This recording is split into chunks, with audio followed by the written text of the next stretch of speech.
It's time to accelerate. Hi, I'm your host, Andy Paul.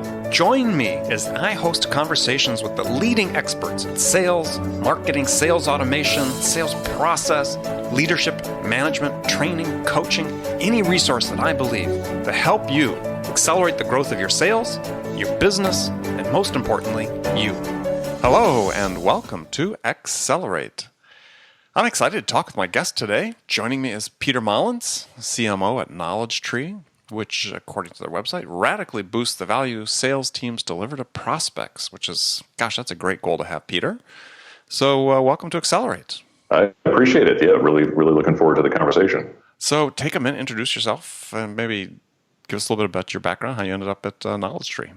Sure. So I've been in marketing since back at Netscape. I interned with Netscape, and I think I was there. I interned over in Europe, and I was there. Introduced every conference session at their first European conference, and so they used my voice to good effect.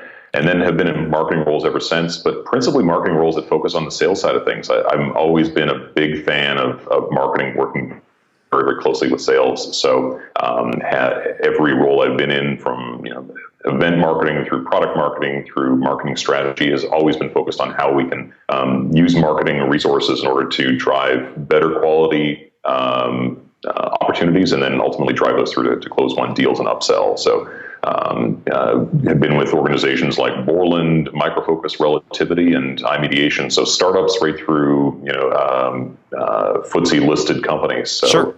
Got to see a good perspective. Yeah. So okay, let's use that perspective here. So you seem like, based on how you self-describe as a marketing person enthusiastic about sales, that that could be a minority. I think you're right. how's that going to change? One of the topics that's beat to death endlessly on this show, as well as many others, is marketing sales alignment. Some companies are doing it better, right? And certainly you guys are KnowledgeTree as a tool to help that happen. Mm-hmm. But really, what's the key to making that happen? I mean, it's certainly the benefit of everybody, every company, if they can make that happen. Well, you're exactly right. I mean, I think it is definitely a goal. I think a lot of people are trying to do it right now. I think that everyone is going to fail at it unless they do one thing, and that's tie marketing metrics back to sales metrics.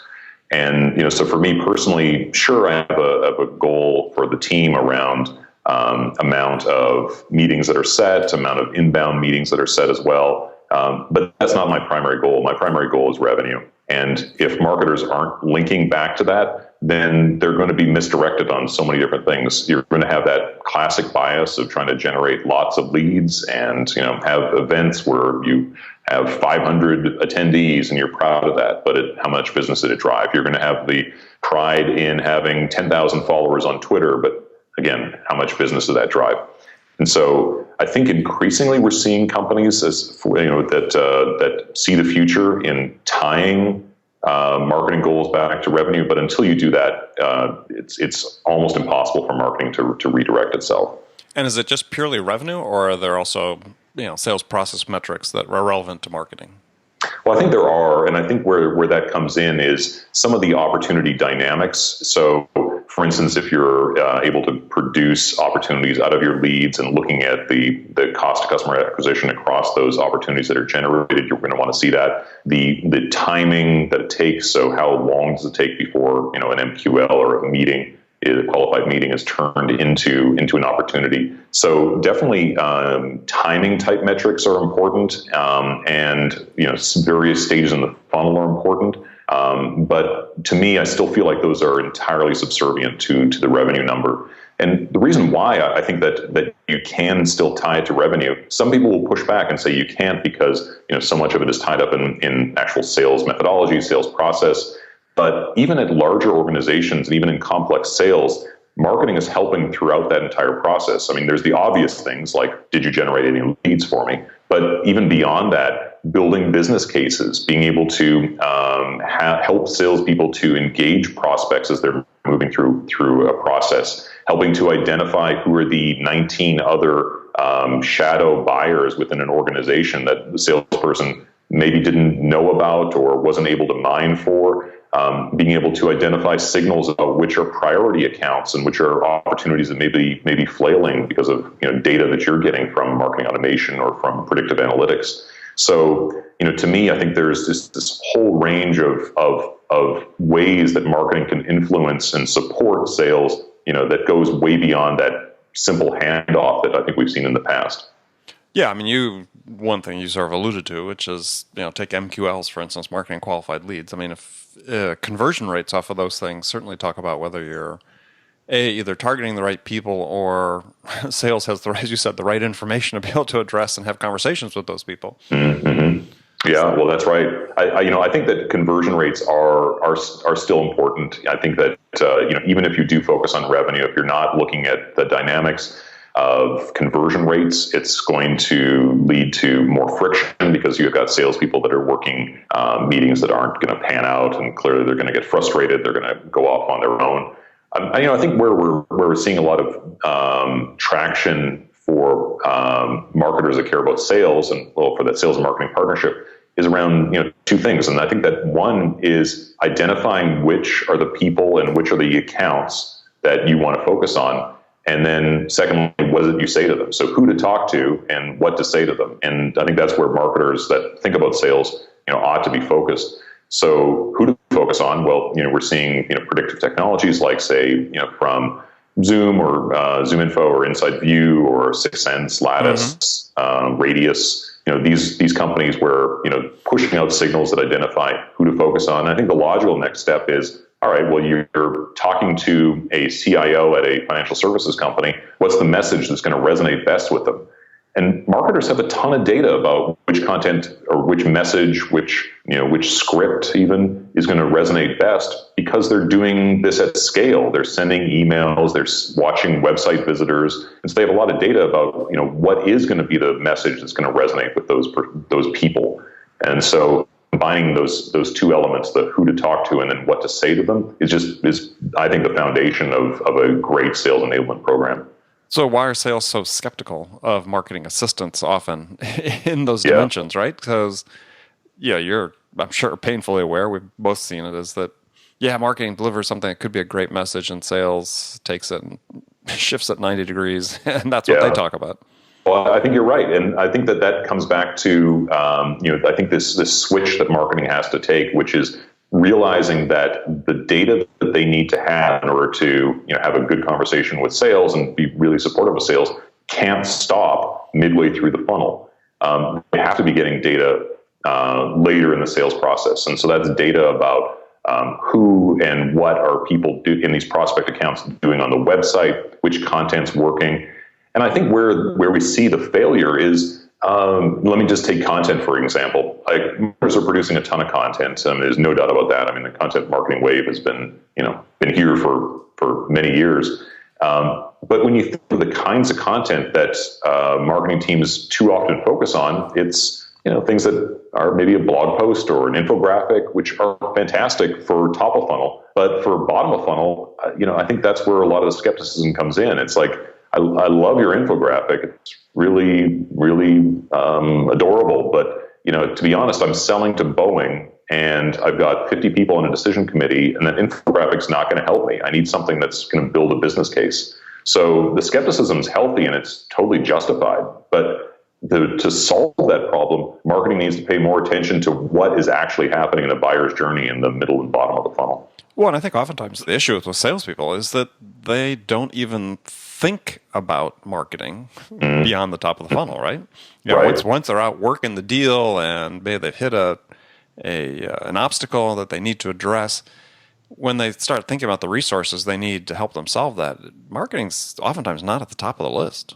Yeah, I think that's true. The good news is that there is this generation of marketers that's coming in, or generation. I mean, there's people that are thinking heavily about this, and it comes from all generations, but people that are thinking about sales as the ultimate goal. And so I think that increasingly sales can rely on it, but it does depend on marketers to be foresighted about that and to want to be on sales calls and to want to understand truly what happened to their leads and why the lead went dead. It's not just the lead status gets switched over to disqualified. Why was it disqualified? Or the salesperson didn't share a particular piece of content with a prospect. Well, why? Was it not the right content? Was it ineffective in previous usages? Unless a marketer is willing to dive in and get at the coalface, I can understand why a salesperson wouldn't come knocking on a marketer's door first.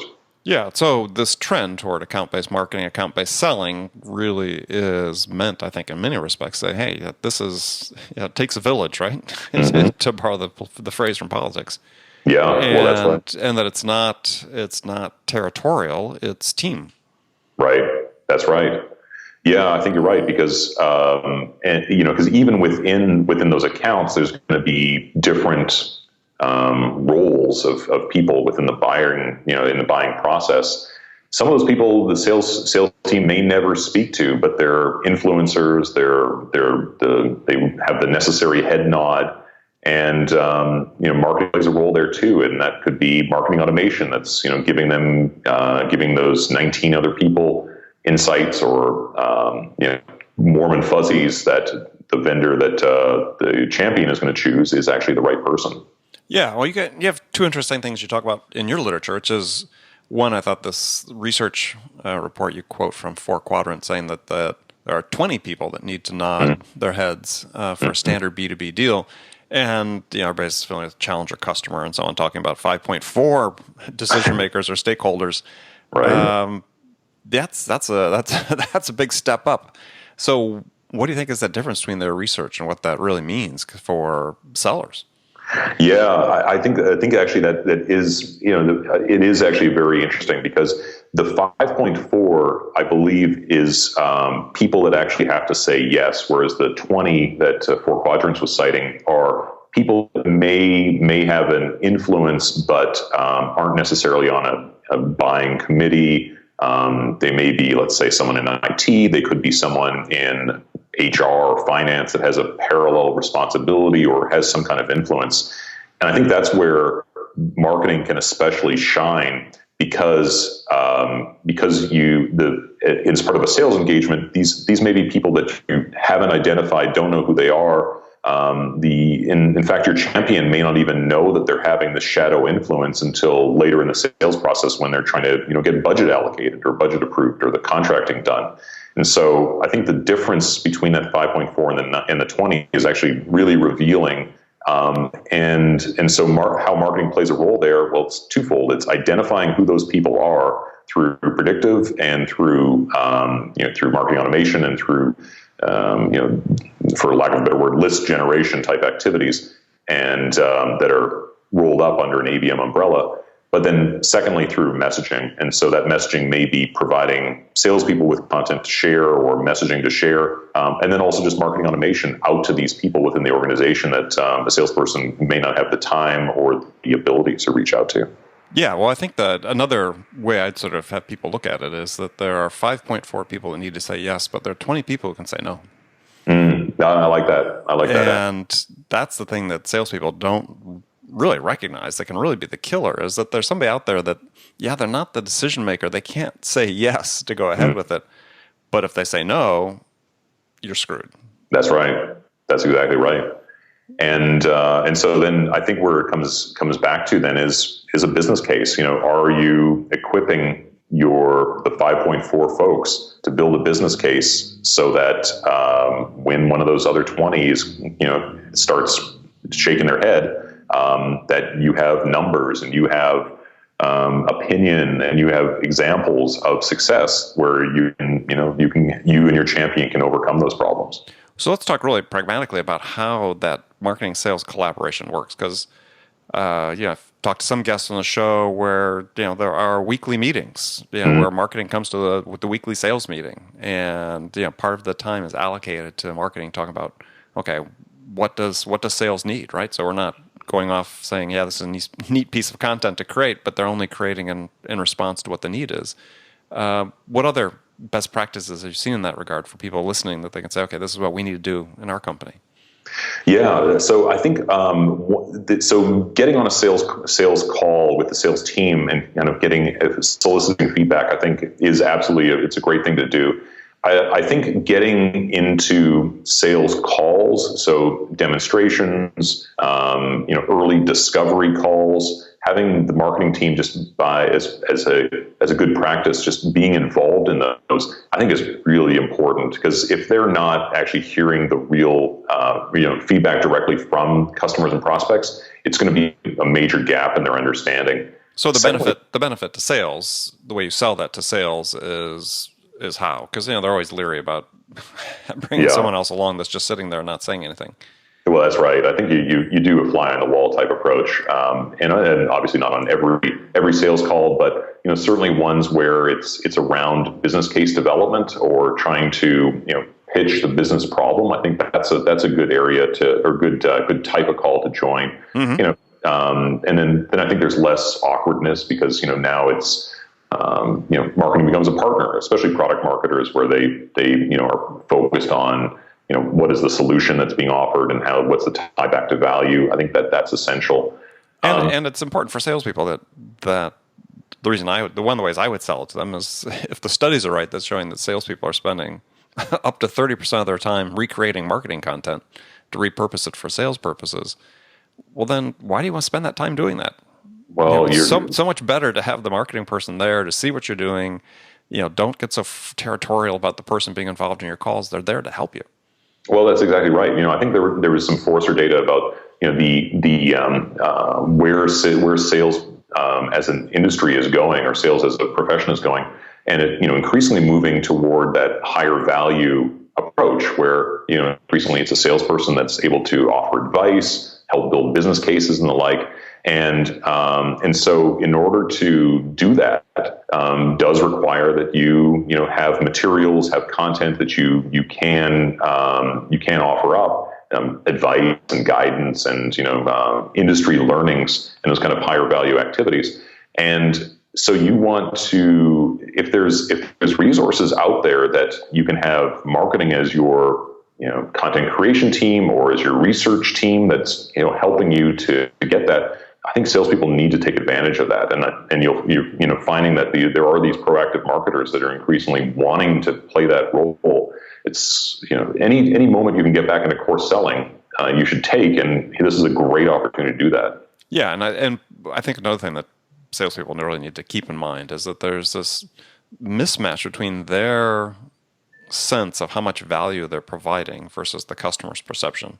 I mean, there's data from Forrester that talks about, and I think you have this on your website, that just 1 out of 5 salespeople adds value to the sales conversations. Mm-hmm. I mean, Altify just did a study that they released about this, that's saying there's a huge mismatch between the customer's perception of the value sales is providing versus what they actually are. Mm-hmm. So it's really time for sales, and I say this as lifelong salesperson and sales manager, is to be open to help. Yeah. You don't have to do it all yourself. It's all about it's about winning. It's not about you. It's about getting the order from the customer. And it's not about the personal credit for you. It's about how can we make this happen to help the customer make a good decision. Well, that's right. And I think, I think the point there about the value is especially apt, because, I think when you are able to provide value, it does two big things. I think one, first off, it's obvious it's going to build a business case, so that, for changing the status quo, or for going with you as a vendor, it's going to be more likely. But then the second thing is more emotional, I guess you could say, which is you've just helped that champion to look good in their organization. Because now, if you're providing value, then, they're providing value back to the 20 or the 5.4 people in their organization that they're having a conversation with. And so, it's not only about the business case, but also about making your champion look great. And so the more value that you can provide them, it doesn't mean hit them with a tidal wave. It does mean, distilling it and, a curated approach to what the content looks like. But if you're giving them materials that are known to be successful for their sales situation, or for where they are in the buyer's journey, they're going to appreciate that, and they're going to want to work with someone like you. Yeah, well, and I think that the only way sales will stop being skeptical about marketing content is feeling like they had an input into its creation. Mm-hmm. And I think that's really a step that companies really need to focus on. We talk about the marketing sales alignment. it can start very simply, like I said, just having that weekly conversation about what do we need. It's, they're your internal customer. I know people don't like that phrase these days as much, but they are your internal customer. And then you get away from that scenario where you talk about where 80% of marketing content is never used by sales. Right. That's right. Yeah, and I think that you can, as a marketer that wants to care more about sales, wants to do more for sales, you can take both a qualitative and a quantitative approach. From a qualitative perspective, definitely getting in those sales calls, hearing what prospects say, definitely getting in front of the sales team and hearing what they're wanting or liking or need changed. But then also from a quantitative perspective, I think marketer, one of the things that's been so fascinating to see about both sales and marketing over the last few years is that move towards more of a scientific approach that buttresses the art of selling and marketing. And so we see that most clearly, I think, in the top of funnel where, marketing automation and predictive, being able to identify which email to send or which content to serve up on a website or right. which product, which fries to sell with which burger, let's say. And I think that where we're moving now is towards bringing that quantitative increasingly in the bottom of the funnel. And so you get that with opportunity identification and prioritization. And you're also getting that with content in the bottom of the funnel too. So, well, yeah, you talk about that in your white paper, the what content to build for sales. I mean, you have a great statistic in there that I thought was fascinating was that prospects are 200% more likely to download content later in the sales process. That just seems completely counterintuitive, right? For everything you hear, that I found very stunning, and also that it was data sheets. That was the number one most downloaded piece of content, which, again, seems like a top of funnel type thing, right? Well, yeah, you're exactly right. I was really blown away by some of the results too. Basically, the methodology for that was, we have lots and lots of customers sharing lots and lots of content. So we just decided to anonymously roll up, which kinds of content are working best. And by working best, I mean that prospects are viewing and downloading the content. So which content is working best in different sales situations and which content types are doing the best. So I would have assumed that something like a implementation guide, let's say, would do really, really well bottom of funnel and do really, really poorly top of funnel. But it was exactly the opposite. Right. And so we dug into it. Well, why is that case? Well, it turns out it's because a lot of buyers, they're not necessarily in the market for your product. They see the value, but they're scared to make a change because of the effort required. So if you're able to send an implementation guide that says, look, the effort level is low and you can get up and run in X days, well, that changes the conversation because now me as a buyer, I can make a quick win and look like a star and get something done fast. So it's funny how those counterintuitive things do kick in. Well, with the data sheets, that's the thing that really got me because I was trying to think, gosh, okay, why would senior managers involved in a buying process be downloading data sheets later in the buying process? Yeah. The only thing I could think of is this is definitely sales skepticism here is, they didn't look at the proposal, so they wanted to be able to have armed with some facts they could talk about the product to sound educated before they made a decision. I think you're absolutely right. And I think that's the same reason why case studies are the same way, where case studies are very successful bottom of funnel. It's because people want validation towards the end that they're not about to make a bad decision, and they want to know, well, what is it they're actually buying? Well, they also don't want to get into the real detail. They assume everybody that worked below that is surfacing the recommendation did the detailed evaluation, but they want to have some facts and figures they can hold on to. That may sound too skeptical, but I'm going to stick with it. No, you're absolutely right, Andy. I think you're absolutely right. All right. Well, we're going to move into the last segment of our show where I've got some standard questions I ask all my guests. And Peter, are you ready? I'm all set. Okay. So first one is, and if you've listened to episodes of the show, you might have heard this question before, is you've just been hired as a new sales leader at a company whose sales have stalled out. And the CEO and the board want anxious things to start turning around pretty quickly. So what two things could you do your first week on the job that could have the biggest impact? Yeah, I think I would look at stalled deals initially. These are things that are already in play, and I would get all of my sales team together, understand what's going on with all of my stalled deals, and see how we can push them forward. The second thing is going back to existing customers, always the easiest place to work with. And so if you're able to go back to existing customers with new products or related products for upsell, great place to go to. I think when you're talking with the board long-term fixes, obviously you need to have a strategy and approach there, and that's going to be things like team, or that's going to be go-to-market, or that's going to be just product market fit in general. But on a short-term basis, you've got to work with the material that's already advancing right now. That means existing customers, and that means opportunities that have stalled out. So that's where I would start. Okay, great answer. So here's some rapid-fire questions. You can give me one-word answers or elaborate if you wish. So when you personally, Peter, are out selling, what's your most powerful sales attribute? It's going to be market knowledge.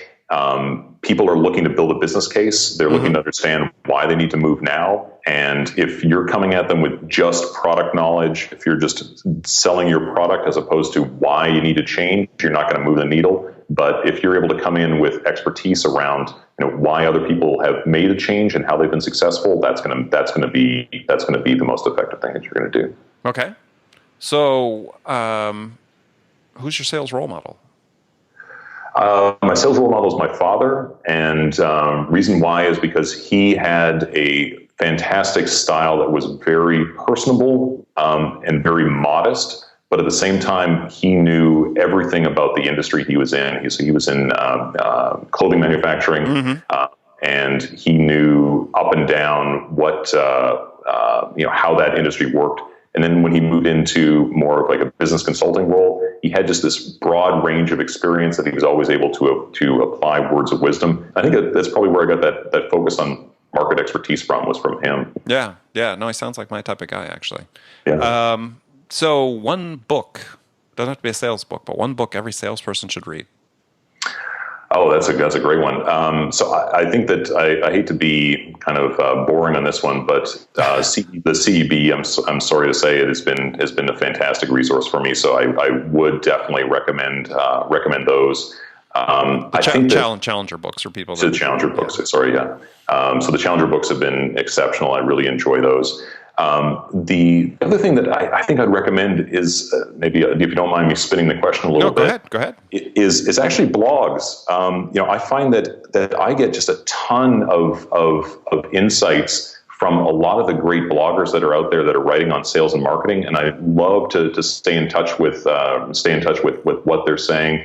And so I would really recommend, although books can be great, the little micro lessons and tips and tricks that you get from some of the sales experts, and thinking about folks like Trish Bertuzzi and Nancy Nardin, and yourself through your podcasts and others. I mean, I think that's where I really like to focus, is because you can digest those quickly on your drive in or wherever. So exactly.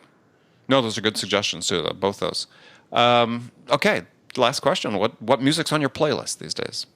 Well, so there's two camps. So now that school is out, there's a different set. You no longer have control of the music in the car. That's right. So I do drive my kids into school. So typically in the morning it is primarily focused on Taylor Swift and let's see, I think his name is Charlie Pluth, if I recall correctly.